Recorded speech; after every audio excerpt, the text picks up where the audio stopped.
আরে বোন, আমরা তো সুপার মার্কেটে চলে আসছি, এখন অনেকগুলো কেনাকাটা করব।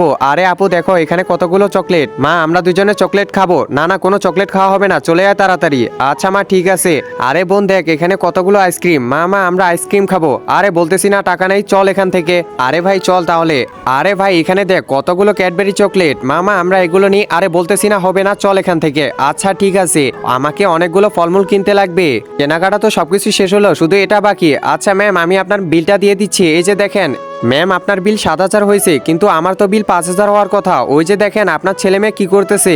আরে আমার ছেলে মেয়ে এগুলো কি করতেছে। আরে মা তো দেখে ফেললো। একজন মা কতটা আপন হয়ে থাকে, যার মানেই তাকে জিজ্ঞাসা করে দেখো। তো দেখা যাক বন্ধুরা, এই মায়ের জন্য কে ভিডিওটিতে লাইক এন্ড সাবস্ক্রাইব করে। আর যারা মাকে ভালোবাসো না, তারা ভিডিওটি থেকে দূরে থাকো। আরে খাওয়া যেহেতু শুরু করছি, তাহলে একবারে শেষই করব। তাড়াতাড়ি খেয়ে নেই। আরে ভাই, আমার কাছে তো আর কোনো টাকা নেই, কিছু একটা ব্যবস্থা করেন। হ্যাঁ দাঁড়ান, ব্যবস্থা করতেছি। চল ভাই, আমরা তাড়াতাড়ি চলে যাই। আরে মা তো এখানে কি করতেছে, মা তো ঝাড়ু লাগাইতেছে। দাঁড়া, আমি শুধু বাসায় যাই, তোদের খবর আছে।